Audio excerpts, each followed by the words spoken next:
It was a crisp October evening in a small town in Pennsylvania, the kind of town where everyone knew everyone else and the streets were lined with old Victorian houses, their wooden porches creaking under the weight of years.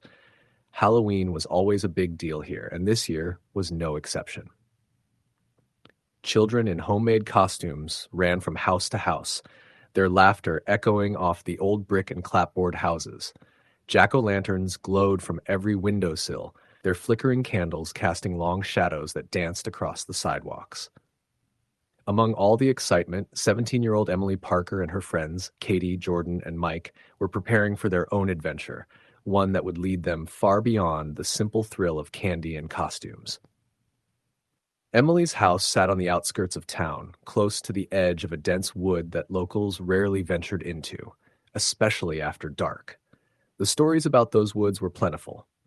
A man who vanished without a trace, strange lights appearing between the trees, and the whispers of a woman who was said to wander there on Halloween, searching for something she had lost long ago. Emily had always thought the stories were just that, stories. But that evening, as the wind rustled the bare branches and the sky deepened to a midnight blue, she began to feel an unease she couldn't shake.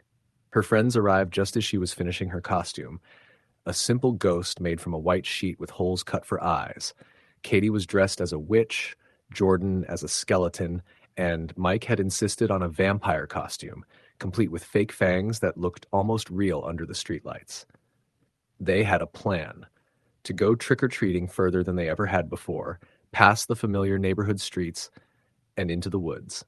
It was an idea Jordan had brought up earlier that week, laughing it off, but now, as the group stood on the edge of the forest, the laughter felt hollow. "This is it," Jordan said, his voice shaky but trying to sound brave. "The old Miller place is just in there. I've heard it's haunted." Emily shivered. The Miller place had been abandoned for decades. No one had lived there since the family disappeared one Halloween night in the 1970s. Some said the house itself had a soul, a darkness that seeped out and infected the land around it. No one had dared enter for years, and anyone who claimed to have ventured inside never stayed long. Most stories, of course, were exaggerated by teenagers trying to scare each other, but the local police had records of break-ins and strange noises reported by neighbors over the years. Emily's heart pounded as she considered turning back, but Katie gripped her arm and smiled. "Come on," Katie said. "It's just an old house. It'll be fun. Think of the stories we can tell next year." Against her better judgment, Emily followed. The forest was dark, the canopy thick enough to block the moonlight almost entirely. Their flashlights barely cut through the shadows, and every rustle of leaves or snap of a branch made them jump. The deeper they went, the colder it became. Emily noticed that the air seemed heavier, almost damp, and the smell of wet earth and decaying leaves grew stronger. It wasn't long before they saw it: the Miller house. It was a large, imposing Victorian structure, blackened by age and neglect, with broken windows that looked like dark, empty eyes staring down at them. The front door was slightly ajar, creaking softly with every gust of wind. "See?" Jordan said, trying to sound casual. "Nothing to worry about." But Emily wasn't so sure.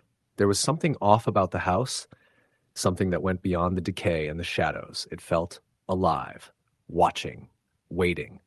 "Maybe we should just take pictures from outside," Emily suggested, her voice trembling. "We don't have to go in." Mike laughed, but there was an edge of nervousness in it. "Where's your sense of adventure? Come on, it's Halloween. This is the perfect place to explore." Katie pushed open the door wider. "Let's go inside. Just for a few minutes. We'll be fine." They stepped inside, and the air was immediately colder. The scent of mold and rot filled their noses, and Emily could see their breath fog in the dim light of their flashlights. The floorboards creaked under their weight, and the walls were covered in peeling wallpaper, faded and torn. There were remnants of furniture here and there, coated in a thick layer of dust, as if the house had simply been frozen in time. "This place is creepy," Emily admitted. Her voice sounded small in the cavernous entryway. "Perfect for Halloween," Jordan said, but even he seemed uneasy. "Look at this chandelier. It's falling apart." They moved further into the house, exploring room after room. Most were empty or filled with broken furniture, but then they found the study. It was lined with bookshelves, most of the books yellowed and crumbling. On the desk in the center of the room lay an old journal, its cover leather cracked with age. Emily hesitated, but curiosity got the better of her. She opened it. The handwriting inside was spidery, hurried. It was the diary of Mrs. Miller, detailing the days leading up to their disappearance. At first it seemed mundane, filled with notes about the children, the house, and neighbors. But as Emily read further, the entries became darker, filled with fear and desperation. October 30th, 1975. Something is in the house. I can hear it moving at night. I try to ignore it, but the children are frightened. They don't see it, but I do. I don't know what it wants, but it is patient. Waiting for Halloween, October 31st, 1975. It has taken James. I found his bed empty and the window ajar. I cannot leave. The house will not let me. I hear it whispering my name. I don't know if I will survive the night. If anyone finds this, stay away. The house is alive. Emily felt a chill creep up her spine. Guys, you need to read this. She handed the journal to Katie. The friends huddled together, each taking turns scanning the pages. Their nervous laughter had all but disappeared, replaced by a creeping dread that wrapped around them like a physical presence. I think. Maybe we should leave, Mike said, his voice low. But before anyone could move, a sound echoed through the house. A soft whisper, almost like the sound of someone calling their name. At first, they thought it was the wind, but then it came again. Clearer this time. Emily. Emily. Emily froze. Her heart pounded. Did you hear that? Yeah, Katie whispered. We should go. They turned to leave, but the hallway seemed longer than it had been before, and the door through which they had entered was no longer visible. Panic set in. Their flashlights flickered, casting erratic shadows that seemed to move on their own. The whispering continued, growing louder, more insistent. Emily, Emily. Jordan tried the front door, but it was locked now, as if the house itself had swallowed it. It's like the house doesn't want us to leave, he said, voice trembling. Emily's mind raced. She remembered the stories about the woods, about the woman who wandered looking for something she had lost. She looked around and saw, in the corner of the room, a figure. It was faint, almost transparent. A woman in a long white dress, her face hidden in her hands. She rocked back and forth, whispering. The children's names from decades ago floated faintly around them. Emily's stomach churned. Who are you? Emily whispered, barely able to speak. The figure lifted her head slowly, revealing hollow black eyes, and then she began to move toward them, her movements unnatural, gliding rather than walking.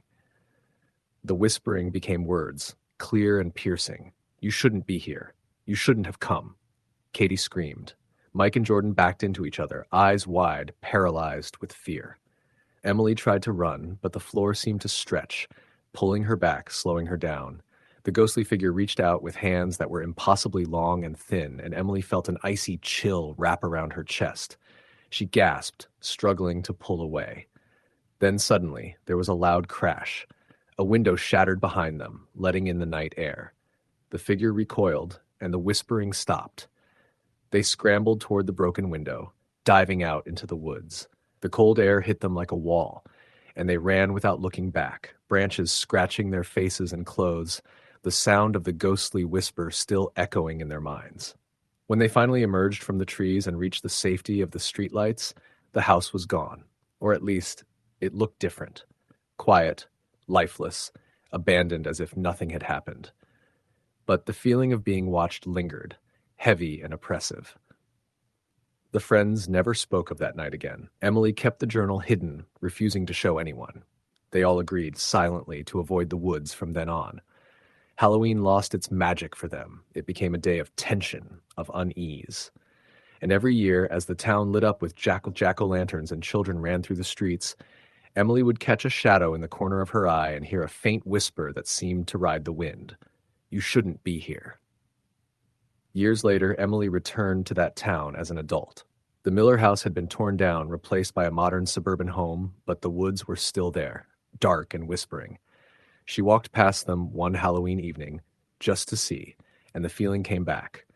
The weight of being watched, the icy touch that never quite left her skin. For a brief moment, she swore she saw a figure in white among the trees, watching her, waiting. She didn't stop, didn't look back, but she knew the stories were true. Some things weren't meant to be disturbed, and some houses weren't just empty, they were alive, and they remembered. The townspeople would tell stories of children disappearing near the woods, of strange lights and whispers heard at night, and Emily would listen quietly, knowing the truth behind them. She never went back inside a house like that again, never tempted fate. But every Halloween, without fail, the memories came rushing back. The creaking floors, the cold air, the journal that spoke of fear and loss, and the eyes of a woman who had been waiting for them all along. And in those moments, she understood something she had never wanted to. Some ghosts never rest, and some warnings are meant to be heeded. Even now, when she walks past those trees, she feels it. The pull, the watchful presence, the whisper. And she knows that on Halloween especially, the past is never truly gone. Story the end. It was a crisp October evening, the kind that made the leaves crunch beneath your feet and left a faint, musky scent of decaying foliage in the air. The town of Maple Hollow, a small, aging community tucked between stretches of cornfields and low, rolling hills in Pennsylvania, had always celebrated Halloween with a peculiar intensity. The streets, narrow and lined with Victorian-era homes, transformed every October 31st into a carnival of flickering jack-o'-lanterns, elaborate decorations, and the excited chatter of trick-or-treaters. But beneath the festive lights and candy buckets, there was a darkness most locals whispered about, but seldom confronted. I moved to Maple Hollow just a month before Halloween. My job as a freelance journalist gave me the freedom to live almost anywhere, and the town's old-world charm with its creaking porches and tree-lined avenues had seemed idyllic in photographs. I rented a small, two-story Victorian on Elm Street, one of the oldest roads in town. The house had peeling white paint, gabled windows, and an attic that smelled faintly of dust and wood polish. The landlord, a gray-haired woman named Mrs. Hargrove, warned me with a solemn voice about the house's history. "They say it's sensitive," she said. She didn't elaborate, but the way she avoided my eyes made it clear that she wasn't talking about drafts or creaky floorboards. I laughed it off, attributing her warning to old town superstitions. After all, Halloween was weeks away, and the thought of ghosts seemed laughable. The first night in the house was quiet, almost too quiet. The kind of quiet that pressed against your ears and made the slightest sound, like the settling of wood, feel like a thunderclap. I unpacked boxes, arranged furniture, and made a note to check the attic for the source of the smell. By midnight, I had everything in order, or so I thought. As I lay in bed, I heard it, a soft tapping. At first, I assumed it was the old window frames rattling in the wind, but the sound was deliberate, almost rhythmic, like someone was drumming their fingers on a table. I got up, flashlight in hand, and checked the first floor. Empty. I went into the hallway, calling out, "Hello," but no one answered. When I shined the light toward the attic door, I saw nothing. Yet the tapping continued, softer now, almost teasing. I shook my head, trying to convince myself it was nothing. Eventually, exhaustion won, and I returned to bed. Over the next few nights, strange things escalated. I would hear whispers, muffled but urgent, that seemed to come from the walls themselves. Doors would creak open on their own, and once I found the attic door wide open even though I was certain I had closed it. One night, I dreamt I saw a little girl standing at the foot of my bed, her face pale, eyes hollow, and she mouthed the word, "Leave." I woke in a cold sweat, heart pounding, the whisper of my name echoing faintly in the room. Despite all of this, life in Maple Hollow went on as usual. The town prepared for Halloween, and I decided to cover the festivities for a small online magazine. I attended the annual pumpkin carving contest, strolled through streets lined with fake gravestones, and watched children in costumes dart from house to house. It was all so picturesque, so normal, that I began to question my own experiences. Maybe I was imagining things. Halloween night arrived with an eerie calm. The air was thick with fog, and the full moon hung low in the sky, casting ghostly light over the town. I decided to stay in, planning to write an article about the local traditions. Around 8 o'clock, I settled into the living room with my laptop, the sound of laughter and footsteps drifting from the streets outside. That's when I heard the tapping again. This time it wasn't soft. It was deliberate and insistent, coming from the attic. I froze. My mind screamed to ignore it, to pretend it wasn't happening, but curiosity, or perhaps foolishness, drove me to the stairs. Each step creaked under my weight, echoing through the house. When I reached the attic, I paused, my hand on the doorknob. The tapping had stopped. The silence that followed was heavier than the noise itself. I opened the door. The attic was empty. Moonlight streamed through the gabled window, illuminating stacks of old furniture and cardboard boxes. As I stepped inside, I noticed something odd, a trail of tiny footprints in the dust, leading from the far corner of the room to the door. They were small, delicate, almost childlike. My stomach knotted. I bent down, tracing one with my finger. It was warm. Suddenly I heard it, a soft giggle, high-pitched and fleeting. I spun around, but no one was there. The attic door slammed shut behind me, and the temperature dropped sharply. My breath fogged in the air as I fumbled for my phone, only to find it dead. Panic surged. I pounded on the door, screamed for help, but the sound seemed to vanish into the walls. Then I saw her, the little girl. She stood in the corner, pale, hair matted, eyes hollow. She wore a tattered dress that seemed decades old. She raised a hand slowly, pointing at me, her lips moving. I couldn't hear her, but I understood. I had to leave. I ran. I didn't care where, I just ran down the stairs, tripping over furniture, bursting out the front door into the foggy night. I didn't stop until I reached Maple Hollow's town square, where trick-or-treaters were still laughing, unaware of the terror that haunted my house. My chest heaved, sweat chilling on my skin, and I realized something terrifying. I had left the house in a hurry, but I wasn't alone. Everywhere I looked, children's shadows moved strangely. I could see figures flit behind windows, sometimes in corners, sometimes in doorways. No one else seemed to notice, but I knew the truth. The town, the streets, even the laughing kids, they were all part of something older, something that had been waiting for Halloween to awaken. I didn't sleep that night. I walked the streets until dawn, clutching my coat, watching shadows twist and contort in impossible ways. By morning, the town seemed normal again. Sunlight burned away the fog, and the air smelled fresh, ordinary. I returned home cautiously, and the house looked empty, safe. But I knew better. I could feel her presence, the little girl's hollow eyes watching from somewhere just out of sight. Over the next week, I tried to live normally, but the hauntings grew worse. Whispers turned into screams at night. Objects moved on their own. Doors opened and slammed. The little girl appeared more frequently, each time closer, her warnings more insistent. I began to research the house's history, uncovering stories that made my blood run cold. The house had belonged to the Whitmore family, who had lived there over a century ago. On one Halloween night, the youngest daughter, Eleanor Whitmore, vanished without a trace. Her disappearance was never solved, and the town had long whispered that her spirit haunted the house, luring the curious and the foolish into the attic, where she had been last seen. Locals claimed that she appeared every Halloween, seeking someone to take her place in the world of the living. I tried to leave Maple Hollow. I packed my car, ready to escape the house and the town. But as I started the engine, a shadow fell over the windshield. I looked up, and there she was, Eleanor, standing at the edge of the driveway, her tiny form illuminated by the rising sun. She tilted her head, smiled, and whispered my name. The air went icy, and my car wouldn't start.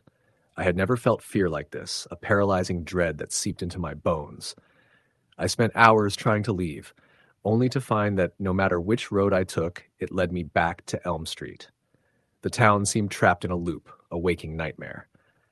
By nightfall, I had no choice but to return to the house, knowing that the girl would not let me go. The next Halloween arrived, and with it, a new layer of horror. The little girl's appearances became more aggressive. She would follow me through the house, her whispers now understandable. Stay. Stay forever. Join me. The shadows of the past and present merged. I realized that the Whitmore house didn't just contain a ghost. It contained a hunger, a malevolent force that fed on fear, trapping anyone who dared enter on Halloween. Neighbors began to notice strange happenings too. Lights flickered in my house even when it was empty. Some claimed to hear screams, others saw figures moving behind curtained windows. Mrs. Hargrove refused to rent the place anymore, citing the sensitivity of the house. I became obsessed with documenting every detail, hoping that if I recorded it all, I could find a way to understand or even escape. But Halloween had a rhythm in Maple Hollow, and each year the terror returned. By the third year, I no longer left the house on Halloween. I barricaded myself inside, lights on, doors locked, every mirror covered. Yet even then, the little girl found a way to enter. She whispered in my ear, "You can't leave. You are mine now." Shadows moved independently, laughter echoed in empty rooms, and I began to see other figures, specters of previous victims, trapped, pleading silently. I realized then that Eleanor Whitmore's spirit was not alone. Halloween itself had become a conduit, a bridge between the living and the dead in Maple Hollow. Every house had its story, every street a secret, but the Whitmore house was the epicenter. I wasn't just haunted by a single ghost. I was surrounded by generations of spirits, all drawn to the energy of the living, all eager to claim a new soul. Over time, I lost track of reality. Days and nights blurred. I spoke to no one. My only companions were the whispers, the shadows, and the little girl who now stood silently in the corner of every room, her hollow eyes following me endlessly. I tried to resist, tried to leave, but the house would not let me. Halloween was coming again, and with it, the inevitable. When the next October arrived, I understood fully. I could never escape. I was part of the house now, another shadow waiting for the next fool who dared to move into Maple Hollow. The town would celebrate Halloween as usual, laughter echoing through streets lined with pumpkins and decorations, unaware of the hunger that lurked behind the smiling facades. And I, trapped in the Whitmore house, would watch, whispering warnings to no one as another soul crossed the threshold, unaware that the little girl was waiting. Halloween in Maple Hollow was never just a holiday. It was a ritual. And I had become part of it, just as Eleanor Whitmore had, just as the others before me had. The town would never know, and the spirits would always hunger. Every year, the cycle repeated, the darkness claiming another soul, and the little girl, ever patient, waiting in the shadows. And so when you walk the streets of Maple Hollow on Halloween, keep your eyes open. Watch the houses, the shadows, the corners where moonlight fails to reach.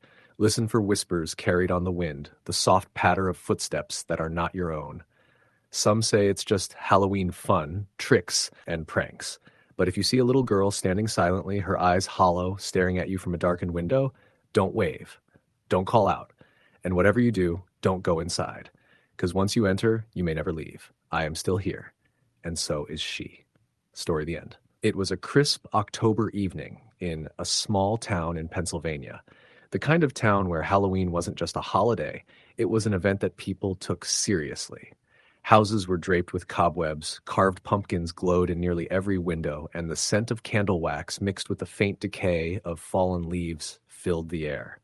Children ran up and down the streets in costumes, laughing and shouting for candy, while parents lingered on porches, supervising from the warmth of their homes.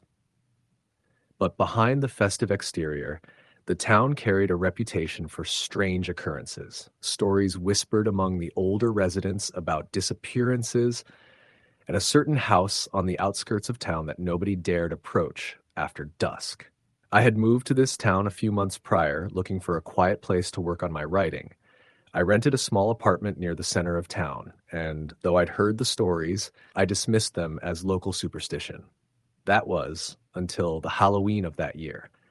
I had been working late at a local cafe, closing up after a busy day of pumpkin spice drinks and chocolate candy sales. It was nearly 9 o'clock when I locked the door behind me and stepped out into the cool night. The streets were quieter now, most of the trick-or-treaters long gone, leaving only the faint echoes of laughter bouncing off the brick walls. As I walked home, I noticed a group of teenagers gathered near the old Miller house, the one on the hill at the edge of town. The windows were boarded, the paint peeling, and an overgrown yard made the property look abandoned. Locals said it had been empty since the 1970s, ever since the Miller family vanished one Halloween night. Supposedly, the father had gone out to carve pumpkins, and no one ever saw any of them again. The house had been left untouched, a skeleton of its former self, and every Halloween, the neighborhood kids dared each other to approach the gate. Tonight, though, there were people there, no longer just the curious teenagers, but a group of adults in costumes, whispering and pointing toward the house. Something about the way they looked made my skin crawl. I couldn't explain it. There was a rigidity to their posture, and their eyes seemed too dark, almost too deep, as if they were staring at something I couldn't see. I slowed my pace, telling myself it was just the shadows playing tricks on me. The wind rustled through the bare branches, and the distant hoot of an owl added to the eerie atmosphere. When I reached my apartment, I tried to shake off the unease. I locked the door and poured myself a glass of wine, telling myself that I was just being jumpy. But later, as I was scrolling through my phone, I received a notification from an unknown number. It was a video message. I hesitated before opening it, but curiosity got the better of me. The video was short, only a few seconds, but it made my heart stop. It showed the Miller house, but from inside the yard, not the street.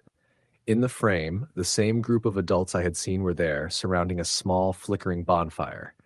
But there was something else, something standing in the shadows behind them. I couldn't see its face, only a tall, thin silhouette, swaying slightly as if it were alive and yet not. The last frame of the video showed it turning toward the camera, and the screen went black. No scream, no sound, nothing, just black. I sat there frozen, the wine glass trembling in my hand. I told myself it had to be a prank, a Halloween joke, but deep down I knew it wasn't. Something about that figure, the way it moved, felt wrong in a way I couldn't articulate. I tried to sleep that night, but I kept seeing it in my mind's eye, leaning over me as I lay in bed. Around midnight, there was a soft tapping at my window. At first, I thought it was just a branch, but when I looked, the yard was empty. I convinced myself I was imagining it and tried to go back to sleep. The next sound I heard was the creak of my front door opening. My apartment was on the first floor, and I had locked it. Heart hammering, I grabbed the baseball bat I kept for protection. Slowly, I crept toward the door, peering through the peephole. The hallway was empty. I stepped outside cautiously, bat raised, but there was nothing. Only the faint sound of wind carrying a scent I couldn't place, like smoke mixed with damp earth. I returned to my apartment, trying to calm myself, but then my phone buzzed again. Another video, this time longer. It showed me inside my apartment sleeping. The camera angle was from the corner of the room, high up, angled down perfectly as if it had been placed there for a while. I froze. Nobody could have gotten in without me noticing. The video ended with the same tall, thin figure standing at the foot of my bed, completely still, watching me. Panic took over. I called the police. They came, searched my apartment, but found nothing. No signs of forced entry, no cameras, no footprints. Nothing. They advised me to stay with a friend or family for the night, and I did, crashing on my friend's couch, still unable to sleep. The next day, I tried to rationalize what had happened. Maybe someone had hacked my phone, or someone had a twin apartment across the street. I scoured the town for any clues, but nobody had seen anything. That evening, as I walked through the town square, I noticed a poster tacked to a lamppost. It was old, faded, but the image was unmistakable. The Miller family, standing in front of their house, smiling. At the bottom, someone had scrawled in black ink, "They watch every Halloween." My stomach sank. Determined to confront whatever was happening, I decided to visit the Miller house. I waited until the streets were empty and the children had gone home. The wind had picked up, rustling the leaves in patterns that almost sounded like whispers. As I approached the gate, I felt it before I saw it. A cold presence, heavy and oppressive, like a wall pressing down on my chest. I stepped inside. The yard was overgrown, branches and weeds brushing against me, and the air smelled of decay. In the center, there was a small, cold fire pit, ashes still warm as if someone had just left. I called out, my voice trembling. "Hello? Is anyone here?" For a moment, nothing. Then from the corner of my eye, I saw movement. The tall, thin figure appeared, stepping out from the shadows. It moved silently, gliding over the grass. I tried to back away, but my feet felt rooted. It raised a hand, pointing directly at me. Then, almost imperceptibly, it began to speak. Not in words, but in a series of whispers, thousands of voices layered over each other.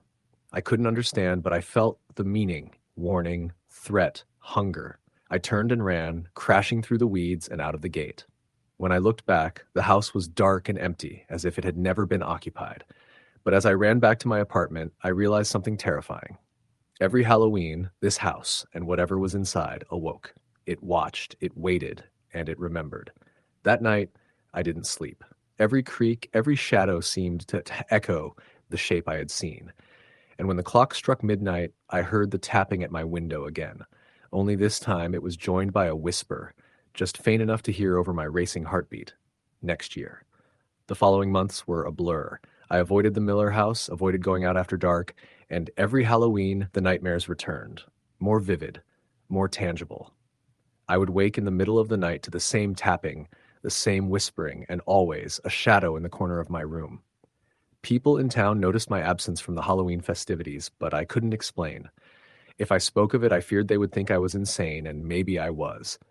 But the feeling never left me. Each October, as leaves fell and pumpkins lit the streets, I felt the cold presence again. Years passed. I eventually moved, hoping distance would keep it away. But the last time I checked, the Miller house was still standing, boarded up windows and an overgrown yard. And every Halloween, without fail, neighbors reported seeing shadows moving inside, lights flickering, and sometimes the faint sound of laughter that didn't belong to anyone living. I don't know if anyone else has ever encountered the figure I saw. Most dismiss it as a local legend, a Halloween scare story. But I know the truth. Every Halloween, it watches and it waits. I sometimes wonder if it ever leaves the town, if it follows those who move away, or if it only haunts those who witness it first. All I know is that one night, I looked into those dark, empty eyes, and I felt an ancient hunger, something beyond human understanding, something that existed just to terrify and torment. Even now, years later, when I pass by a pumpkin-lit yard or hear the rustling of dry leaves, I feel it there, waiting, watching. And I know, deep down, that Halloween will never truly be safe again. Not for me, not for anyone who dares to remember the Miller house. Story the end. It was the night before Halloween when the first thing went wrong. The town of Ashgrove, tucked somewhere in the quiet hills of Pennsylvania, had always treated Halloween as something special. Every year, kids filled the streets, porches lit up with glowing pumpkins, the smell of burning wood mixing with the crisp fall air. People went all out, fake cobwebs, animatronic witches, fog machines, and endless bowls of candy. It was the one night everyone felt like they were part of the same small story. For as long as I could remember, I'd spent Halloween with my best friend, Luke. We'd grown up 2 houses apart and had a tradition of setting up a small haunted garage at his place. His parents loved Halloween too. They'd hand out hot cider to parents while we scared the kids with cheap masks and bad lighting. But that year was different. Luke's parents had gone to visit his aunt in New York, leaving the house to him for the weekend. We were seniors now, too old for trick-or-treating, but still young enough to cling to the fun of the night. Our plan was simple. A small get-together, a few friends, music, pizza, and a walk through the neighborhood once things got dark. It sounded harmless. It was supposed to be harmless. That morning, I remember my mom reminding me that the old Miller house was off limits. It sat on the edge of town, past the bridge and the small wooded area where the road narrowed to a single lane. Everyone in Ashgrove had heard stories about that place, the kind that start as whispers and end up sounding half believable when told by the right person. The Millers had lived there in the 1970s. The father, Thomas Miller, had been a carpenter. The mother, Claire, was a schoolteacher. They had one daughter, Evelyn, who disappeared on Halloween night in 1979. The story changed depending on who told it. Some said she was kidnapped. Others said she'd been found dead in the woods days later, but the police covered it up. Some believed her father had done something terrible and hung himself in the basement afterward. The house had been empty ever since. Every year, a few dumb teenagers tried to break in or get a picture from inside. Some claimed they heard crying.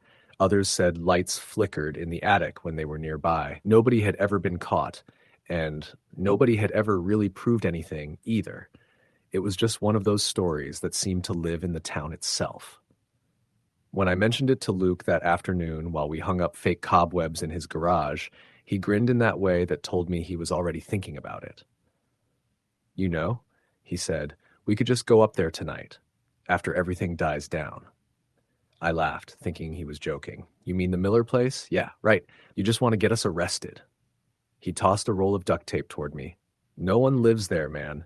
It's just a house. Come on, think about it. Halloween night. We walk up there, take a couple pictures, maybe knock on the door, post it online. Instant legend." I shook my head. "You're insane." But he didn't drop it. Through the rest of the setup, he kept hinting at it. By the time people started showing up around 8 o'clock, he'd gotten two more of our friends, Jenna and Ryan, on board.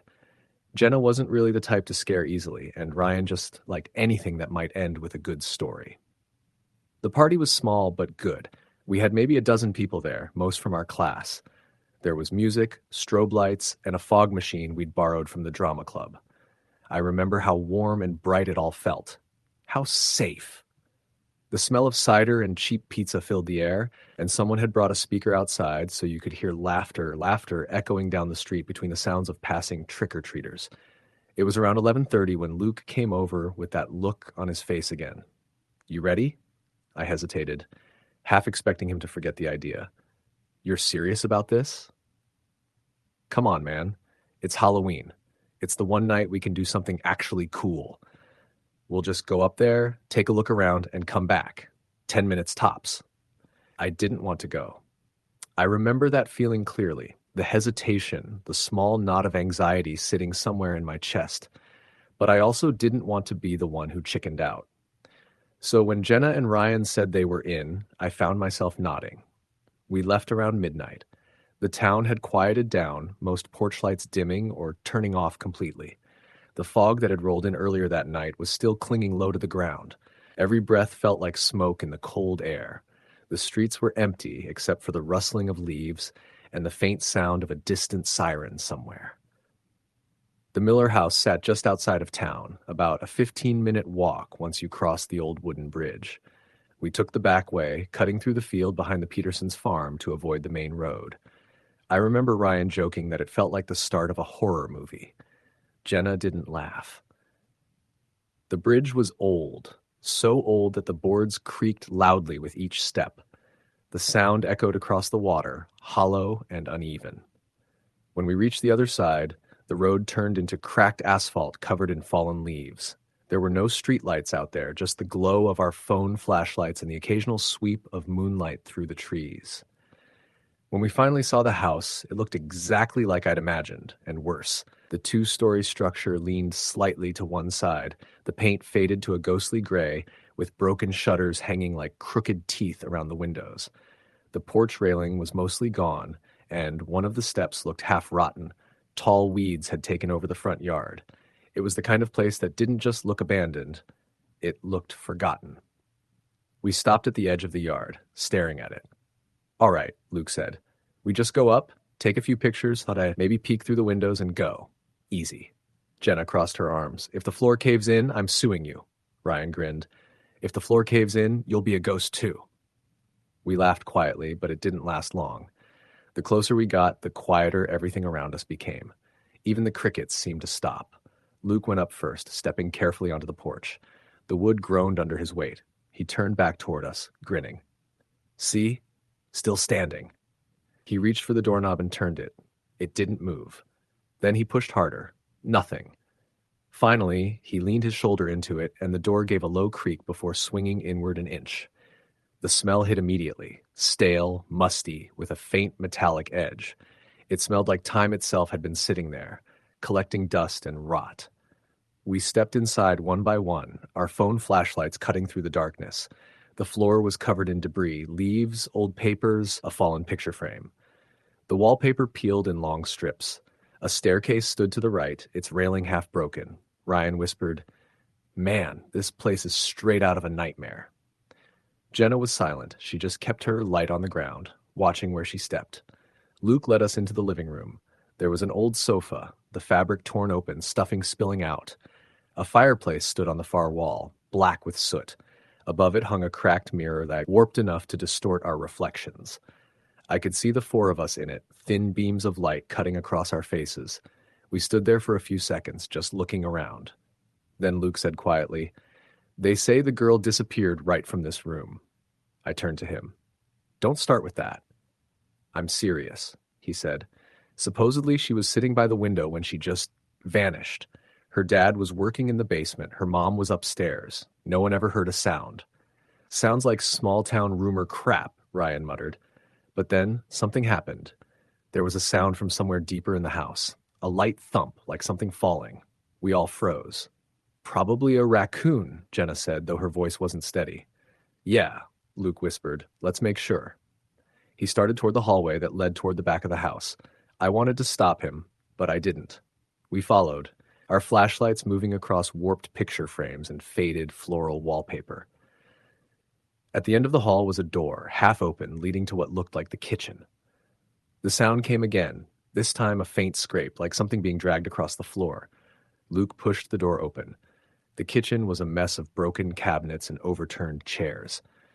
The table was still there, though, sitting crookedly on uneven legs. On it sat a small glass jar filled with something dark. Ryan stepped closer, squinting. What the hell is that? Jenna pointed her light at it. Inside the jar was what looked like old candy, blackened pieces, half melted, maybe decades old. Trick or treat, Luke said softly, forcing a chuckle. Then the lights went out. Not our flashlights, but the weak moonlight that had been filtering through the windows, gone. As if something had moved in front of the house. We all stopped breathing. And then came the footsteps. They started upstairs, slow, deliberate, one step at a time, the sound of a heel pressing down on old wood. We all turned our lights toward the staircase. Nothing was there. Someone else is here, Jenna whispered. No one lives here, Luke said, though his voice sounded more like a question than a statement. The footsteps continued. Then they stopped. Silence. We waited, frozen, hearts hammering in our chests. Then, softly came the sound of crying. It wasn't loud, it was faint, almost childlike, like the sound of a girl trying not to be heard. It came from upstairs. Okay, I whispered. We're done. Let's go. But Luke didn't move. He looked up toward the second floor, his light shaking slightly in his hand. It's probably just like an animal or the wind. Animals don't cry, Jenna said. But Luke was already walking toward the stairs. Ryan looked at me. If he dies, it's on him. I should have left. We all should have. But we didn't. We followed him up the stairs, one creaking step at a time. The air grew colder with every step. I could see my breath when we reached the top. There were 3 doors, one open, 2 closed. The crying was louder now, coming from behind the last door at the end of the hall. Luke reached for the doorknob and turned it slowly. The door opened into a small bedroom. The wallpaper was faded pink, the floor covered in dust. A single bed sat against the far wall, the blanket still tucked neatly as if someone had made it yesterday. In the middle of the room on the floor was a small wooden chair. The crying stopped. We all stood there, staring at the empty chair. Then the door behind us slammed shut. Jenna screamed. Ryan grabbed the handle, trying to pull it open, but it wouldn't budge. Luke spun around, shining his light toward the door. Nothing was there. The sound came again, the crying, but this time it was right behind me. I turned, and for the briefest second, I saw something. A girl, maybe 12, pale, wearing what looked like a white dress stained gray with age. Her hair hung over her face, and then she was gone. Ryan shoved the door open somehow, and we ran. Down the stairs, through the hallway, out the front door, and into the cold air. We didn't stop running until we reached the bridge again. When we finally looked back, the house was dark. But for a moment, just a moment, I thought I saw a light flicker in the upstairs window, like a candle being blown out. None of us said much on the way back. Jenna was shaking, Ryan was pale, and Luke just kept staring straight ahead. When we got back to his place, we sat in silence. Eventually he said, "We didn't really see her. It was just our minds playing tricks, right?" No one answered. The next morning, Luke was gone. His parents came back around noon and called my mom, asking if I'd seen him. I told them about the party, but not the house. They said his bed hadn't been slept in. His phone was still on his desk. His car keys were gone. By evening, the police were out searching. They questioned everyone who'd been at the party. I didn't tell them the truth until the 3rd day. I couldn't stand it anymore. When I told them about the Miller house, 2 officers went to check it out. They found Luke's car parked half a mile down the road. Inside were footprints, fresh ones, leading toward the house. The police searched every room. They didn't find him. They said the house was unsafe and boarded it up. No one was allowed near it again. It's been 3 years now. Every Halloween, someone leaves a single jar of candy on the steps of Luke's house. No one ever admits to doing it. Sometimes, late at night, I still dream about that house. The crying, the sound of footsteps overhead. And in those dreams, I see Luke standing in that pink bedroom holding the jar, whispering something I can never quite hear. But I always wake up before I find out what he's saying. Story the end. It was the Halloween of 2014, and I remember it more vividly than any other night of my life. I was 26, living in a quiet part of Pennsylvania, a small town called Reading Hollow. It wasn't the kind of place that saw much excitement, just long stretches of tree-lined roads, old colonial houses, and a single main street with a diner, a hardware store, and a small bar. Halloween there was simple. Kids dressed as vampires and superheroes running from one porch light to another. Adults handed out candy, some hosting bonfires in their yards. I used to love that time of year, the crisp air, the smell of burning leaves, the flicker of pumpkins glowing on porches. That year, though, Halloween was different. It started ordinary enough, but by the end of it, something I still can't explain happened. At the time, I was renting an old two-story farmhouse on the outskirts of town. It was about 15 minutes from the main road, set back off a narrow gravel path that wound through acres of woods.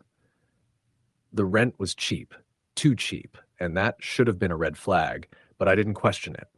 I'd just gone through a rough breakup and wanted isolation. The landlord, a quiet older man named Mr. Clary, told me the house had character. He didn't mention that it also had a history. The first few weeks there were peaceful. I worked from home as a graphic designer, so I'd spend most days inside with my dog, Toby. But around mid-October, I started noticing strange things. The kind of stuff you could easily brush off at first. Doors creaking open, even though I swore I'd closed them. Footsteps on the stairs when Toby was asleep beside me. Faint whispers in the middle of the night that stopped the moment I turned on a light. I told myself it was just the house settling, or my imagination. But deep down, I knew there was something else. It was about a week before Halloween when I found the first clue that something wasn't right. I was cleaning the attic, trying to make space for storage, when I came across an old trunk pushed into the corner under a sheet. It was covered in dust, and the lock had rusted, but when I pried it open, it wasn't full of junk like I expected. Inside were old photos, yellowed and curled at the edges. They were all of the same family. A man, a woman, and a young boy, maybe 7 or 8 years old. They looked like they were from the 1960s. There were Halloween photos too, the boy dressed as a skeleton standing in front of the same house I was living in. But one picture was different.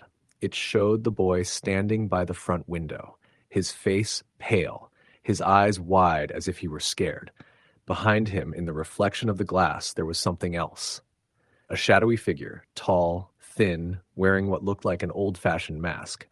The mask had hollow eyes and a wide, crooked smile carved into it. At first, I thought maybe it was just a trick of the light or a smudge on the photograph, but the longer I looked, the more distinct it became. That night, I couldn't sleep. I left the photos on the kitchen table and went upstairs to bed, but I kept hearing soft thuds coming from the attic. Toby growled low under his breath, staring at the ceiling. Eventually, I dozed off, but around 3 a.m. I woke to the sound of someone walking down the hallway outside my bedroom. Slow, dragging footsteps. I grabbed the baseball bat I kept by my bed, called out, "Who's there?" No answer. I stepped into the hall, my heart pounding.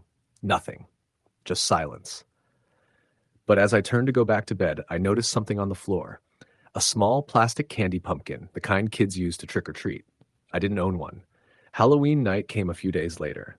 I wasn't planning on celebrating, but I bought a bag of candy just in case a few kids made their way down the long drive. Around dusk, I lit a few candles, set out a bowl of candy on the porch, and sat inside with a glass of whiskey, scrolling through old movies. The first knock came around 7:30. When I opened the door, there were 3 kids standing there, 2 girls dressed as witches, and a boy in a skeleton costume. The skeleton costume made my stomach twist. It was almost identical to the one in those old photos. I handed them candy, smiled, and watched them walk down the driveway toward the road. When I turned back into the house, I noticed something that made me stop.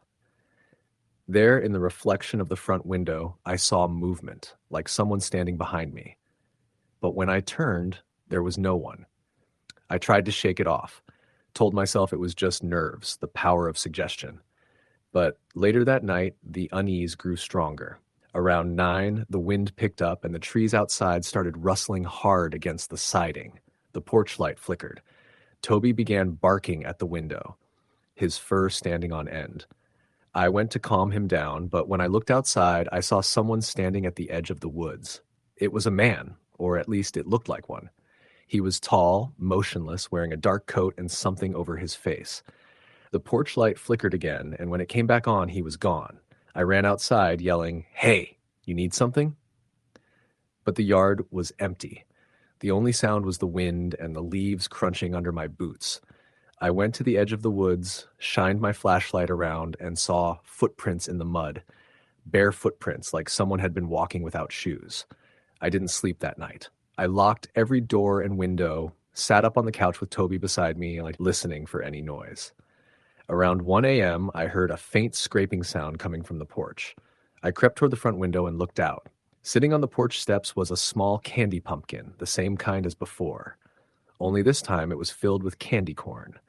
The weird part was, each piece was covered in a sticky, dark substance. It looked like dried blood.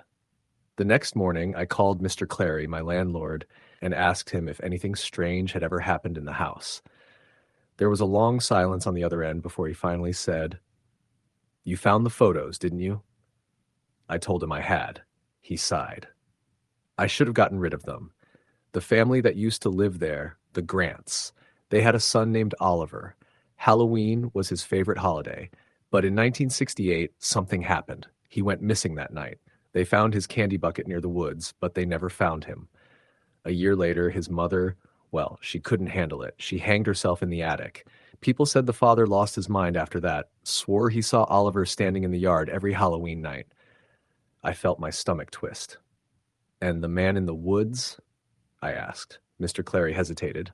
"That's what folks say. They think it's the father, still searching for his boy, but he's been dead 30 years. I didn't know what to say. I just thanked him and hung up. I should have packed up and left that day. But something made me stay. Maybe curiosity, maybe denial. Over the next few nights, the activity in the house got worse.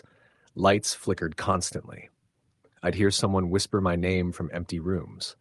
One night, I woke up to find all the photographs I'd left on the kitchen table spread out in a circle on the floor, the photo of the boy at the window placed directly in the center. Another night, I found the attic door wide open, even though I hadn't been up there since I discovered the trunk. On October 31st, Halloween night, I decided to document what was happening. I set up my phone to record overnight, thinking maybe I'd capture proof. I put the camera on a tripod facing the front door and went to bed early, though I barely slept. At exactly 3:12 a.m., I woke to Toby barking and the sound of the front door creaking open.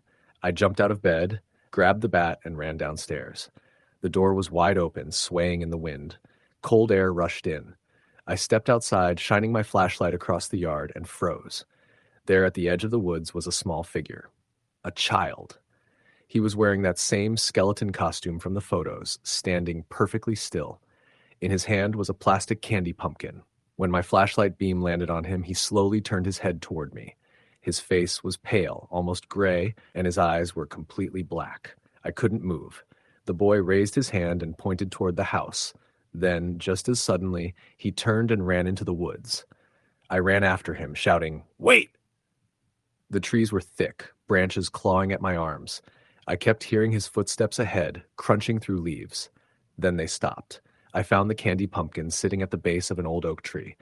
Inside were the same pieces of candy corn, still smeared with that dark substance. I looked around, shining the light in every direction. "Oliver?" I said without thinking. No answer. Just the sound of the wind. When I turned back toward the house, I saw movement again, this time the tall figure. The man from before. He was standing halfway between me and the house, his head tilted slightly to the side. I could see the outline of his mask, the same one from the reflection in that old photo, the wide, crooked grin. He started walking toward me, slow, deliberate steps. I backed away, my flashlight trembling. "Stay away," I shouted. But he didn't stop. When I stumbled backward, the light caught his mask for just a second, and I realized it wasn't a mask at all. It was his face. The mouth was stretched far too wide, the eyes hollow sockets. I turned and ran. I didn't stop until I burst through the front door, slamming it shut and locking it. Toby was barking like mad. The house felt wrong, colder, darker. I grabbed my phone from the table and checked the recording. At first, it just showed the front door, still closed. Then, around 3:10, the handle started turning on its own. Slowly, the door creaked open. The figure of the boy walked in, his candy bucket swinging. He stopped in front of the camera, tilting his head up as if staring directly into the lens. His face was pale, lifeless. Then, behind him, something taller appeared in the doorway, a shadow that filled the entire frame. The screen glitched for a second, and when it cleared, both were gone. I didn't sleep at all after that. When the sun came up, I packed my things, loaded Toby into the truck, and left without looking back. I drove straight to a friend's house in town and stayed there for a week. When I finally went back to return the keys, the house felt empty again. No sounds, no whispers. I left the keys on the counter and walked out, locking the door behind me. But before I left the property, I looked toward the woods one last time. There was something hanging from one of the low branches of that old oak tree, a small candy pumpkin. I walked closer, my heart racing. Inside, instead of candy, there was a photograph. It was the one of Oliver standing at the window, but now there was a fourth figure in the reflection. Me. Every year since then, on Halloween night, I make sure I'm never alone. I keep my lights on, my doors locked. But last year, just as I was going to bed, I heard a faint knock on my apartment door. I looked through the peephole, and for a split second, I saw a small plastic candy pumpkin sitting on the floor. When I opened the door a second later, it was gone. And this morning, October 31st again, I woke up to find a single piece of candy corn sitting on my kitchen counter. Story the end. It was late October in a small town called Millbrook, nestled deep in the wooded hills of western Pennsylvania. The kind of town where autumn feels older than time itself. The trees shed their leaves in slow, whispering flurries, and the air carried that distinct scent of wet earth and burning firewood. Every year, the locals made a big deal out of Halloween. The whole town leaned into it with a mix of genuine excitement and a quiet, uneasy respect. Because if you lived there long enough, you heard the stories about the woods, about the abandoned farm out on Brenton Road, and about the Halloween when things didn't go as planned. The story that would later haunt the town started with 4 friends: Maggie, Tyler, Chris, and Lacey. They'd all grown up in Millbrook and had spent every Halloween together since grade school. They were seniors now, ready to move on with their lives, and they wanted one last real Halloween before they all split up for college. Tyler was the one who came up with the idea. He'd heard from his older brother about a farmhouse 10 miles outside town that had been abandoned for decades. Local legend said a family had been murdered there one Halloween night back in the 70s. Nobody ever proved it, but people claimed they saw strange lights from the property every year on October 31st, just after midnight. "Come on," Tyler said one afternoon in late October, his grin wide and cocky as he leaned against his beat-up Ford Ranger in the school parking lot. "It's our last Halloween here. You really want to spend it handing out candy to middle schoolers?" Maggie rolled her eyes. "Breaking into an old house isn't exactly a brilliant way to spend it either." "Not breaking in," he corrected, hands raised innocently. "Just looking around, exploring, like we used to do when we were kids." Chris, the most cautious of the group, frowned. "That place isn't safe, man. The floors could collapse, or we could get caught by the cops." Tyler smirked. "Then don't come." Lacey, ever the peacemaker, nudged Chris. "It's Halloween. It'll be fun. We'll be careful." By the time the final bell rang that day, the decision had been made. They'd meet up around 9, drive out to Brenton Road, and spend the night exploring the house. Tyler brought flashlights, a pack of beer, and a Bluetooth speaker to set the mood, as he put it. Maggie brought her camera. She was obsessed with documenting everything for her photography class. Halloween night came cold and crisp, the moon veiled behind thin clouds. Kids were still running up and down the streets when the 4 met at the gas station on Main Street. Maggie wore a thrifted army jacket, her curls tucked into a beanie. Tyler wore his usual flannel, while Chris and Lacey bundled up in hoodies. They piled into Tyler's truck and set off. Millbrook looked different at night, quieter. The main street lights flickered on old brick buildings, and beyond the last gas station, the woods swallowed everything. Brenton Road was nothing but a narrow, cracked lane winding through dense forest. The headlights barely pierced the darkness. They reached the farmhouse just before 10. It sat back from the road behind a tangle of overgrown weeds and a rusted gate that hung crooked on its hinges. The structure loomed in the darkness, 2 stories tall, with a collapsed porch and broken windows like empty eye sockets. The wind whistled through the gaps in the boards, making the whole place sound alive. "Jesus," Lacey murmured. "It's worse than I imagined." Tyler hopped out first. "Perfect for Halloween, right?" They pushed through the gate, their flashlights cutting pale beams through the dark. The air smelled like damp wood and decay. Maggie snapped a few pictures of the exterior. The sagging barn behind the house, the old windmill creaking slowly, the scattered remnants of what had once been a garden. Inside, the air was cold enough to make their breath visible. The floors were warped, littered with debris. The wallpaper hung in strips, revealing gray plaster beneath. Everything felt frozen in time, but not untouched. There were footprints in the dust that didn't belong to them, too small, too sharp. "Probably raccoons," Tyler said quickly when Chris pointed them out. They started exploring room by room. The kitchen still had dishes in the sink, rusted and covered in grime. A child's toy car sat on the counter. The living room was worse. A moldy couch, a toppled lamp, and what looked like an old newspaper scattered across the floor. Maggie knelt to look at it closer. The date was October 31st, 1974. "That's the year, right?" Lacey asked, voice low. Tyler nodded. "Yeah. Supposedly the Haskins family. Husband, wife, and 2 kids. No bodies ever found. Just blood everywhere." "Jesus," Chris muttered. "You actually believe that crap?" "I don't have to," Tyler replied. "We'll see if anything happens." They moved upstairs next, the old staircase groaning under their weight. The walls were covered in old, faded photographs, family portraits, most too damaged to make out faces. But one, near the top of the stairs, was strangely intact. It showed a man and woman with 2 children standing in front of the very house they were in. The parents smiled proudly, but the children's faces were blurred, as if time itself had erased them. "Creepy," Maggie said softly, snapping another picture. The upper hallway was narrow, lined with doors. The first room they opened looked like a child's bedroom. A small bed, a broken doll, and crayon drawings still taped to the wall. Maggie's flashlight caught something strange. On one drawing, a stick figure stood beside a house, but the figure had no face. Instead, someone had drawn a black circle where it should have been. The figure was tall, too tall, its hands stretching toward a smaller figure drawn in red crayon. Lacey's voice trembled. "That's not normal." "Probably just some weird kid art," Tyler said, though he shifted uncomfortably. They moved on to the next room. It looked like a master bedroom, but everything had been ripped apart. The mattress shredded, curtains torn down, mirror cracked. Maggie's camera flash reflected off something on the dresser.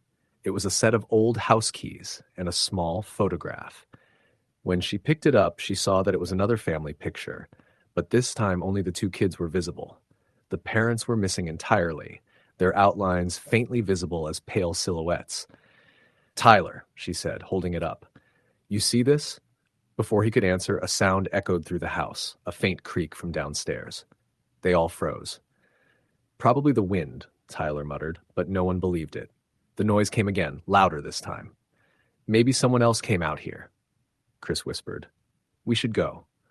Tyler shook his head. "Relax, I'll check it out." He headed for the stairs, his flashlight beam cutting across the peeling wallpaper. Maggie, against her better judgment, followed him while Lacey and Chris stayed close behind.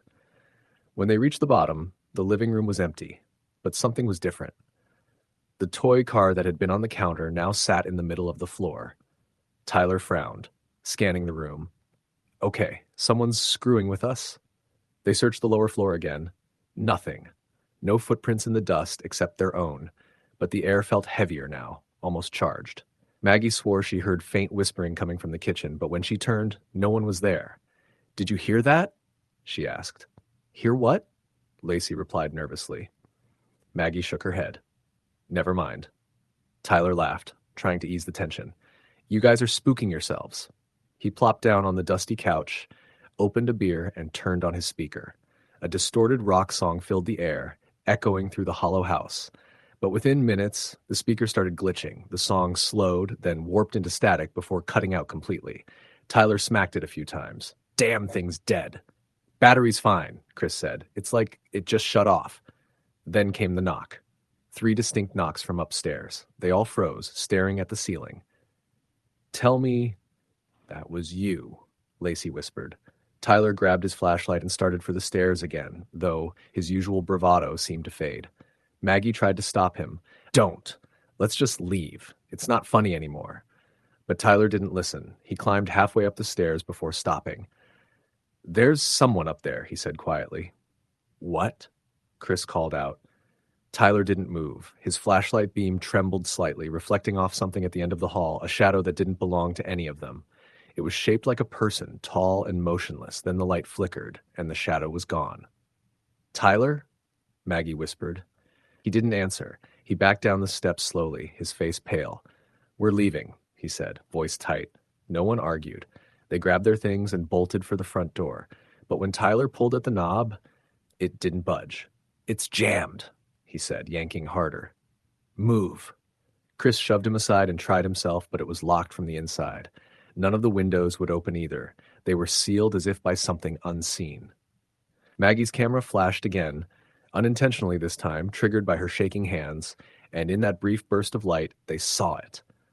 Standing just beyond the doorway to the hall was a figure, a woman, pale and expressionless, dressed in a tattered nightgown. Her eyes were sunken pits, her mouth open just slightly. She stood perfectly still, head tilted, as if listening. Lacey screamed. The figure vanished.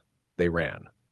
Through the back of the house, into what had once been a mudroom, forcing open the old door that led to the yard. It creaked and splintered, finally giving way. Cold night air hit them like a wave, and they didn't stop until they reached the truck. Tyler's hands shook as he jammed the keys into the ignition. The engine sputtered, once, twice, then died. Come on, he shouted, hitting the wheel. The others huddled in the back seat, staring at the house. Every window was dark except for one upstairs, the child's room. A faint yellow light flickered there, swaying like candlelight. Then for just a second, they saw something move past it, a small shape like a child. Tyler, go! Maggie screamed. The truck roared to life at last, and they sped down Brenton Road, not looking back until the house disappeared into the trees. No one spoke the whole drive home. The silence felt heavier than words.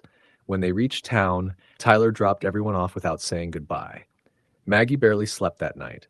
When she finally did drift off, she dreamed of the house, of walking through it again, hearing children laughing from upstairs. In the dream, she found the woman standing by the window, holding something in her hands. When Maggie looked closer, she saw it was her own camera. She woke up drenched in sweat, her heart pounding. The next morning, she decided to check the photos she'd taken, hoping it would all seem less terrifying in daylight. She plugged in her camera to her laptop and started scrolling. The first few pictures were normal, exterior shots, broken furniture, the family photos, but then the ones from later that night appeared. In one, there was a faint outline in the corner of the kitchen, a figure standing behind them, almost translucent. Maggie hadn't noticed it at the time. The next few images were similar, the same shadowy shape appearing closer each time. The final photo, taken when her camera had gone off by accident, showed the woman in the nightgown standing inches behind them, her mouth stretched unnaturally wide, her eyes completely black. Maggie slammed her laptop shut. Over the next few days, strange things started happening. She'd wake up to find her camera on the floor, even though she'd left it on her desk. At night, she heard faint knocking sounds coming from her closet, always 3 knocks, always at the same time. 12:17 a.m. She told herself it was her imagination, stress from that night. But then Lacey called her in tears. Something's wrong, Lacey said, voice shaking. Last night, I woke up and saw a light in my room, like candlelight, and then I heard a voice whisper my name. Tyler, Maggie asked. Haven't heard from him, Lacey said. He's not answering calls. Maggie tried calling him herself, but it went straight to voicemail. Chris was the same. That night, she couldn't shake the feeling of being watched.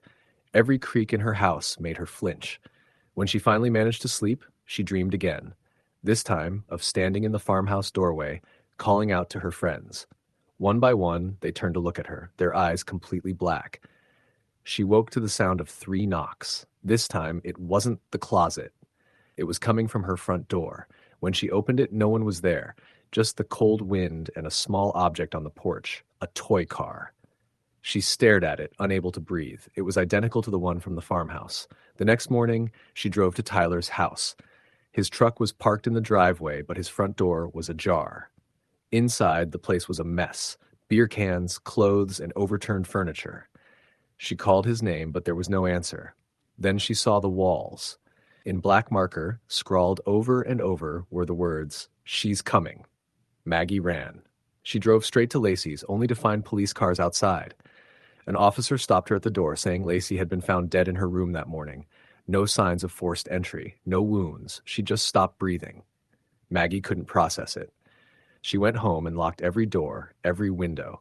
That night, the knocking came again, louder now, shaking the walls. She screamed, "What do you want?" The knocking stopped. Then a whisper answered, right behind her. "You let me out." The power cut out. In the faint glow of the moon through the window, Maggie saw her reflection in the glass, and standing behind her, the woman from the farmhouse, eyes hollow, mouth smiling. After that night, Maggie disappeared. When police searched her house, they found her camera on the table. The last photo taken showed her own living room empty except for a shadow on the wall, a shadow shaped like a woman. The farmhouse still stands on Brenton Road, though no one in Millbrook dares to go near it anymore. Every Halloween night, just after midnight, people say you can see a flickering light in the upstairs window. Sometimes, if the air is still, you can hear faint knocking echoing through the woods. 3 soft, deliberate knocks that never seem to stop once they start. Story: the end. It was late October, and the small town of Ashbury, Massachusetts was draped in its usual Halloween trappings. Orange streetlights flickering through the mist, jack-o'-lanterns perched on nearly every doorstep, and the scent of fallen leaves mixing with the faint smoke of backyard bonfires. For decades, Ashbury had been a quiet town, the kind where everyone knew everyone, and Halloween wasn't just a holiday, it was a season-long tradition. But that year, something felt off. There was a chill in the air that no costume or fire pit could chase away. I had just moved into a small, rented Victorian house on Elm Street. The kind of place that looked charming in daylight, but had an eerie air when shadows stretched long across its creaking porch. I was new to town, a recent college graduate working remotely as a graphic designer, and Halloween was the first major holiday I'd be spending alone. My roommate from college had moved out weeks ago, leaving me with the silence of my own home. A silence I had always cherished, but now felt heavy, almost watchful. I had unpacked most of my things, but the boxes in the attic and corners of the living room seemed to gather the shadows themselves. The locals had warned me that Elm Street had a reputation for odd happenings. I dismissed it as small-town superstition, as most people do, but the feeling lingered anyway. The first strange sign came 2 nights before Halloween. I had been sitting in my living room, laptop on my knees, headphones in, working on a late project. The house was quiet, except for the faint hum of the radiator. Then I heard a faint scratching sound, like nails dragging across wood. At first, I thought it was the old floors settling. It wasn't unusual in a house this age, but the sound came again, soft but deliberate, moving from the attic toward the staircase. I paused, heart thudding, listening. My apartment didn't have anyone else in it. I muted my laptop and strained my ears. Nothing. The scratching stopped, leaving only the low creak of the old radiator pipes. The next day, I mentioned it to my neighbor, Mrs. Granger, an elderly woman who had lived on Elm Street her entire life. She looked at me with a knowing expression, her eyes narrowing behind thick glasses. "That house," she said, "hasn't been quiet for long without disturbances. Be careful, dear. Some things around here, they don't like Halloween." I laughed nervously and waved her off, but I couldn't shake the unease her words stirred. Halloween itself arrived on a cold, overcast evening.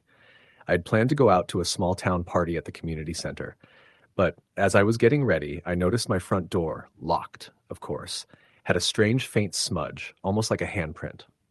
I wiped it off and shrugged, assuming it was a neighbor's child or someone leaving early trick-or-treat decorations. Still, the feeling of being watched never left me. That night, I decided to make my way to the party by walking through the neighborhood, partly to enjoy the decorations and partly to stretch my legs. Elm Street was alive with costumed children running from house to house, their laughter echoing eerily in the cool air.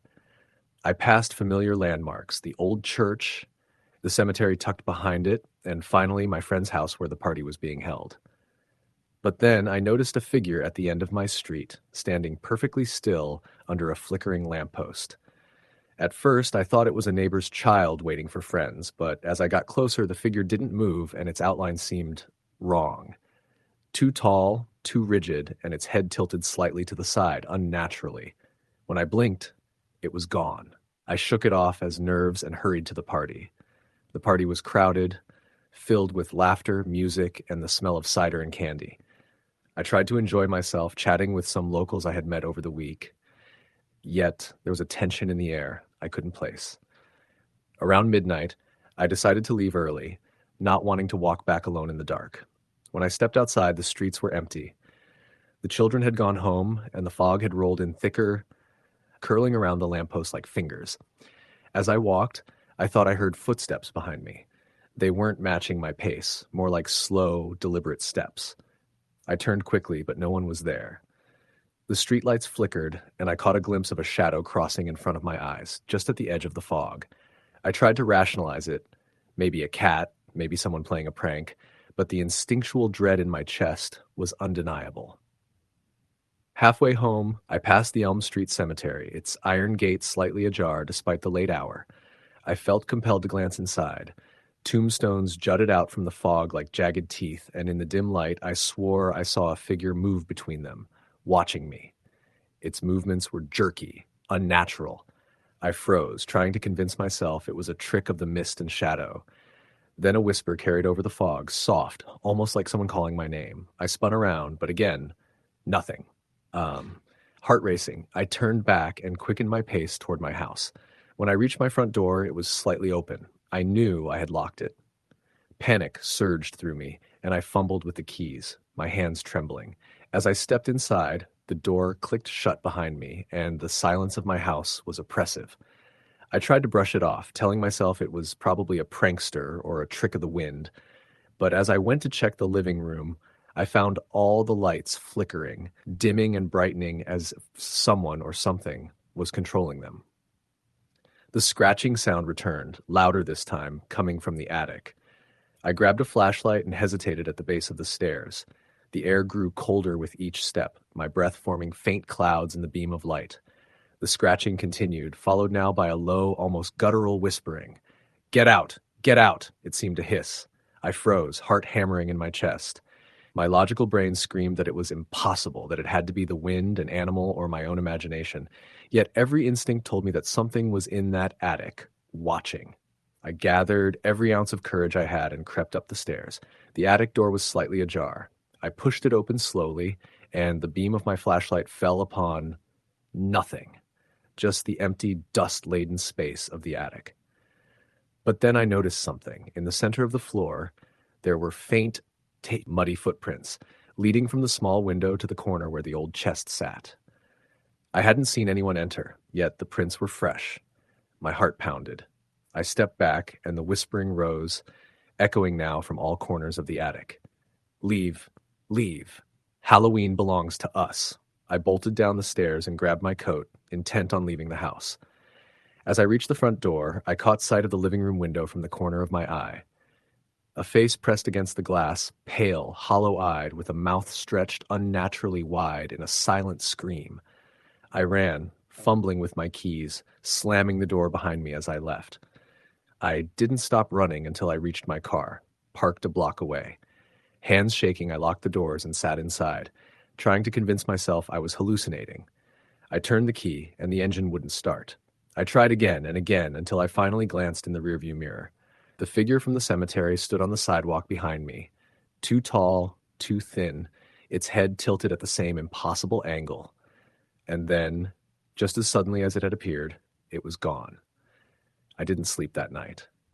I drove to a nearby hotel and stayed until morning. The next day, I returned to my house during daylight, hoping the events of the night were a trick of darkness and imagination. But as I entered, the living room floor was scratched deep, gouges forming words in the wood. We remember. I called the local authorities, but they found nothing unusual, no signs of forced entry, no footprints beyond what I had already noticed. The officer looked at me like I was crazy, a new resident spooked by old floorboards and Halloween superstition. Over the following weeks, strange things continued. Doors would open and close on their own. Shadows flickered in the corners of my eyes, only to vanish when I looked directly. Most terrifying were the whispers, faint but persistent, coming from rooms where I was alone. Sometimes I would wake to find handprints pressed into mirrors, windows, and even my bedroom door. Each night, the whispers grew bolder, almost conversational. They didn't just want me scared. They wanted me aware. They wanted me watching. Neighbors began to notice too. Lights flickered in my house at odd hours. Some children claimed they saw figures in my windows when the house was supposed to be empty. Mrs. Granger warned me again, telling me that Elm Street had a dark history. Decades ago, the house I now lived in had belonged to a man named Henry Whitmore, a recluse who disappeared one Halloween night. No one knew exactly what happened to him, but local legends said he had dabbled in something dark, something that drew attention from other things. Ever since then, every Halloween, strange events would flare up, centered around that house, as if it had never forgiven the living for moving in. By the following Halloween, I was no longer able to stay in that house. I had experienced firsthand the kind of fear that claws at your mind in daylight, and the whispers, scratches, and fleeting glimpses of figures became too frequent and too invasive to ignore. I packed my belongings in silence, avoiding the gaze of anyone who might be watching. As I closed the front door one last time, I saw it, a tall, thin figure standing at the edge of the yard, watching, waiting. Its head tilted impossibly, its hollow eyes fixed on me. It didn't move as I left, and I knew, instinctively, that it would be there again next Halloween. Years later, I still remember that night vividly. Every October, when the leaves turn, when the fog rolls in, when the chill bites at the skin, I think of that house and the whispers that came from within. Some part of me fears that if I returned even for a moment, I would see that figure, tilt its head, and hear that same quiet, menacing whisper, "Halloween belongs to us." And I would remember all over again that the ordinary town of Ashbury hides extraordinary darkness, waiting for the night when the living forget who really watches. Story the end. It was Halloween night in the small town of Maplewood, Massachusetts. The air was crisp, carrying the scent of fallen leaves, mixed with the faint aroma of bonfires burning in people's backyards. I had recently moved back to my hometown after college, hoping for a quiet Halloween for the first time in years. My friends from high school had mostly moved away, leaving me with a modest apartment on Elm Street, just a short walk from the town square. Despite being alone, I found comfort in the nostalgia of the town's Halloween decorations. Pumpkins carved with goofy faces, orange and purple lights strung along fences, and the occasional fog creeping across the streets from the nearby river. That evening, I had plans to attend a small get-together at my neighbor Linda's house. She was one of the few people who had stayed in Maplewood, and her house had a reputation for being the best decorated on the block.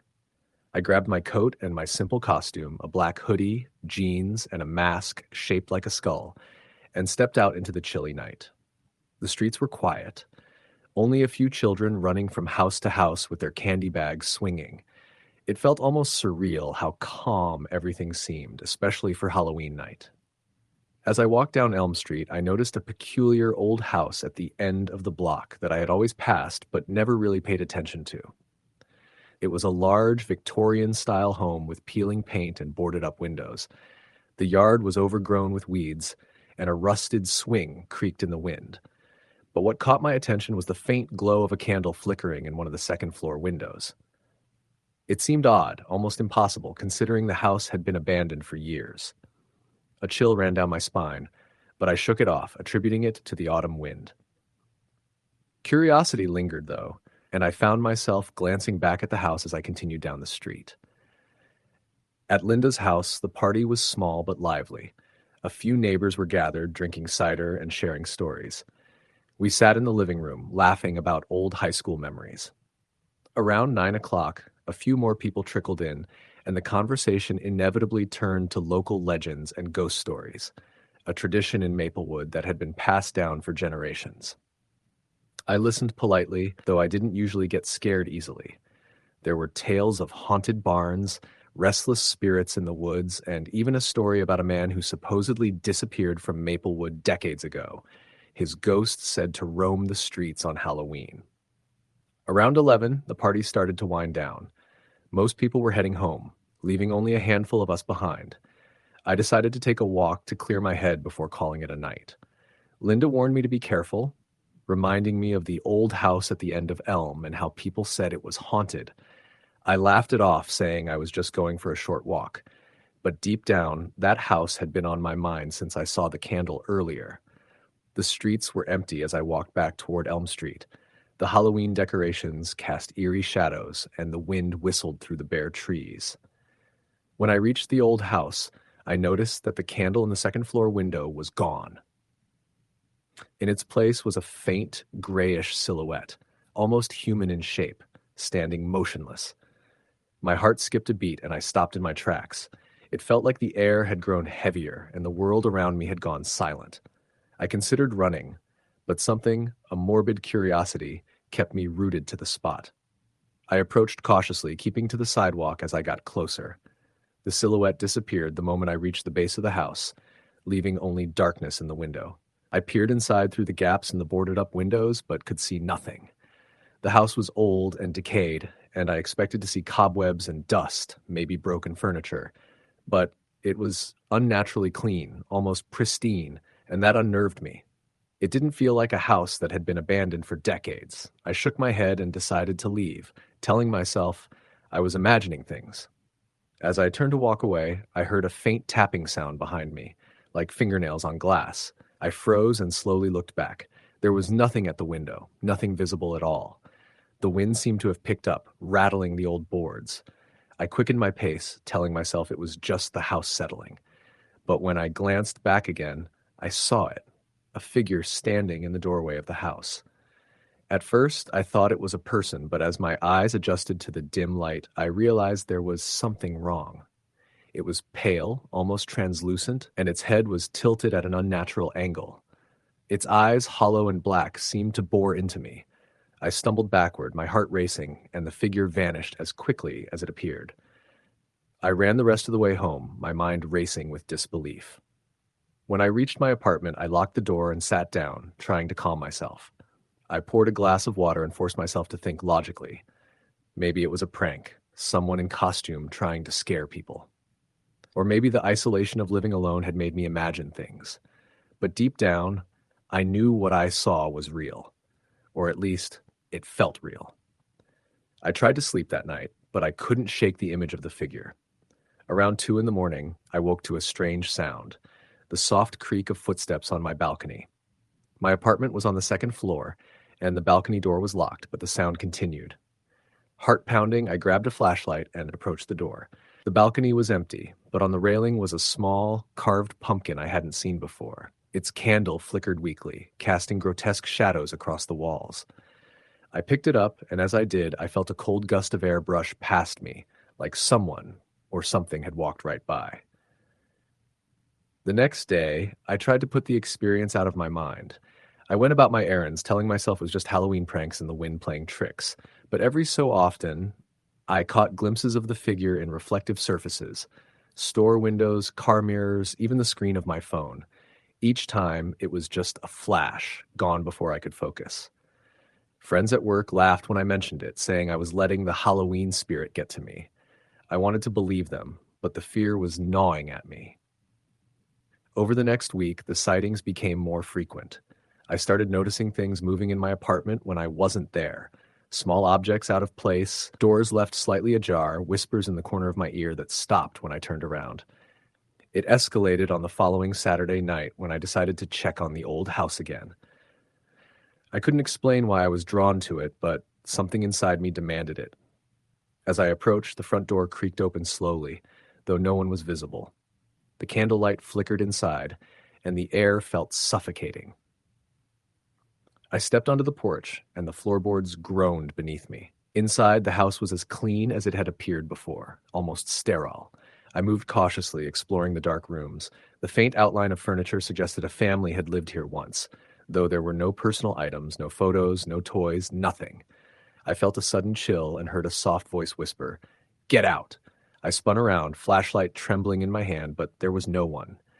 The whisper came again, closer this time, inside my own head. "Get out! Now!" My rational mind screamed at me to leave, and I did, running out of the house and not stopping until I reached my apartment. That night, I couldn't sleep. Around midnight, I heard scratching at my window. I peeked outside and saw the figure standing in the yard, its head tilted, black eyes staring straight at me. I froze, paralyzed by fear, as it raised one pale, skeletal hand and pointed toward me. I slammed the curtains shut, my breathing ragged. The sound didn't stop. It moved along the side of the building, circling the apartment like it was waiting. I didn't tell anyone about the incident. People would think I was losing it, and part of me wasn't sure I wasn't. Over the next few days, I tried to ignore it, but the figure haunted my periphery. Mirrors, windows, shadows. It was everywhere. I started noticing details I hadn't before. The smell of damp earth, the faint sound of children laughing, the sensation of being watched, even when alone. Halloween came again the following year, and I debated leaving town, but curiosity, perhaps stupidity, kept me in Maplewood. That night, I went to Linda's house again, hoping for the comfort of company. We chatted nervously about last year's sightings, but both of us laughed it off, pretending not to be afraid. Around 10, I excused myself for a walk, telling Linda I needed fresh air. Elm Street was quiet, almost unnervingly so. I passed the old house, and this time the door was wide open. Candlelight spilled into the night, and inside I could see the figure, more defined than ever, a young woman in a tattered dress, her face pale and eyes black as night. She turned slowly toward me, mouth opening as if to speak, but no sound came out. I froze, every instinct screaming at me to run. Then she vanished, leaving only the faint scent of decayed flowers behind. I returned to Linda's house, shaken. That night, I had a dream. I was standing inside the old house, surrounded by darkness. The figure was there, standing at the top of the stairs. She spoke this time, her voice barely audible. "I don't want to scare you. I just want you to see." The dream felt more like a memory than a dream, and I woke up drenched in sweat, the candle from last year still flickering on my balcony railing. After that Halloween, the sightings never stopped completely. The figure would appear in moments of quiet, in reflections in dark corners. Sometimes it felt threatening, other times sorrowful, like she was trying to communicate something I couldn't understand. I moved apartments once, hoping to escape, but even miles away on quiet nights, I could feel her presence, watching, waiting, reminding me that she was still there. Over time, I learned to live with it, though it never truly left. Every Halloween, the intensity grew. The whispers, the shadows, the sense of being followed. It was as if the veil between our worlds thinned on that night, allowing her to step closer, to show herself. People would tell me I was imagining it, that ghosts weren't real, but I knew the truth. She wasn't malevolent, not entirely. She was a remnant of something that had happened long ago, trapped in that old house, unable to move on. And she had chosen me, whether I wanted it or not, to witness her. Now, every year, as October winds howl through Maplewood and the pumpkins light the streets, I feel the same chill I did the first night I saw her. I see her in the corner of my eye, a fleeting shadow on a porch, a whisper carried on the wind. Halloween is no longer just a night of fun or candy. It's the night she comes closest. The night I am reminded that some spirits don't rest, that some stories are never finished, and that some houses are never truly empty. And though I've tried to move on to live a normal life, I know deep down that every Halloween she will return, always watching, always waiting. Story the end. It was the week before Halloween when I first started noticing things. I had just moved into a small house in a quiet neighborhood in upstate New York, a town so tight-knit that everyone seemed to know everyone else. My job had me working long hours at the local newspaper, so I had chosen this house more for its solitude than anything else, a place to decompress after staring at screens all day. The house was older than most on the street, a Victorian that creaked and groaned in ways that made me question if the previous owners had left anything behind. in the form of both memories and spirits. I didn't really believe in ghosts, at least not seriously, but I wasn't entirely dismissive either. I'd read my share of true crime and local legends, and this town had a few of those stories tucked away in its history. It started subtly. The first night I stayed in the house alone, I could swear I heard soft footsteps on the hardwood floor above me. I had rented a single-story house with a finished attic, so the sound should have been impossible. I chalked it up to the house settling. That rationalization lasted until the next night when I heard what sounded like whispering my name while I was brushing my teeth. I froze, toothpaste dripping from my hand, convinced that my neighbor had suddenly decided to prank me. But the whispers weren't coming from outside. They were coming from the attic.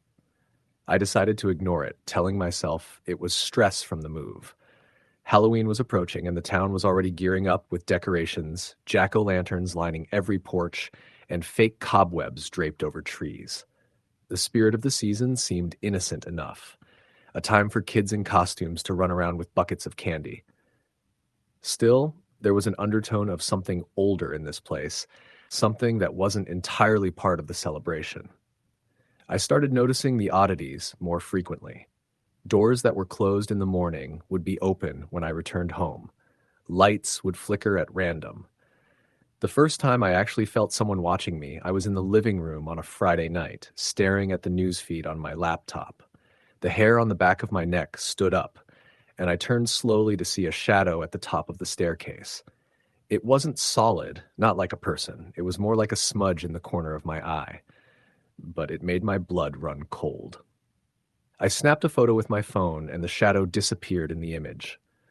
I tried to laugh it off, but even as I did, I could feel it lingering. The real escalation happened on Halloween night. The air was crisp, the kind that carries the scent of bonfires and fallen leaves. I had planned a quiet evening, handing out candy to the few children who came by. Around 7:30, there was a knock at the door. A group of kids in costumes, their faces painted and sugar-fueled, begged for candy. I handed out the chocolates, smiling and feeling the thin barrier between normalcy and the unease I had been sensing all month. After the children left, the house was quiet. Too quiet. That's when I heard it, a faint scratching from the attic. It was slow, deliberate, like someone was trying to make me aware they were there. I grabbed my flashlight and headed upstairs, my phone in my hand for light and protection, though from what I couldn't say. The attic door creaked as I opened it, and the temperature dropped instantly. My breath came out in visible puffs, even though the furnace was running. I shined the flashlight around the attic. Boxes were stacked along the walls, dusty and forgotten, remnants of decades past. In the far corner, I saw something that made my stomach knot. A small child's tricycle, the paint chipped and the handlebar twisted. I had checked the attic before moving in. At least I thought I had. There had been no tricycle. The hair on my arms stood on end, and I backed toward the door. Then I heard it again, a whisper, unmistakable this time. "Get out." My hand shook as I fumbled with the doorknob. I could feel the presence behind me, close enough that I could hear faint breathing. As I swung the door open, the flashlight beam caught something I'll never forget. A little girl standing at the bottom of the attic stairs. Her costume was tattered, a faded dress that might have once been white, now gray with dust. Her hair hung over her face, and when she lifted her head, her eyes were completely black. I ran. I didn't stop until I was back in my living room, panting and sweating, the front door locked behind me. I tried to convince myself it was a hallucination, maybe my imagination running wild from too many horror stories. But that night, I couldn't sleep. Every time I closed my eyes, I saw her at the top of the stairs, her eyes staring through me. The next morning, I went to the town library, hoping to find some history on the house. The librarian, an older woman with wire-rimmed glasses, frowned when I mentioned the address. "Oh, that house," she said softly. "Do you know what happened there?" I shook my head, my curiosity piqued, despite my fear. Years ago, a little girl lived there. Halloween night, much like last night, she didn't make it out. They never found her body. Some say she still waits for someone to notice, to find her. That house has been empty for a while because of it. A chill ran down my spine. I thanked her and left, my mind racing. The idea that what I saw could be real, that the stories were true, sank heavily into my consciousness. I returned home, trying to convince myself to leave, but my car was parked on the street, and part of me was too terrified to drive that night. That evening, I decided to set up a camera in the attic, hoping to catch some evidence, maybe something that would explain away the shadows and whispers. As I positioned it, I noticed the tricycle again. It hadn't been there the day before, or at least I was certain it hadn't. I set the camera on a shelf and left it running while I tried to stay calm in the living room. Around midnight, I heard the scratching again, louder this time.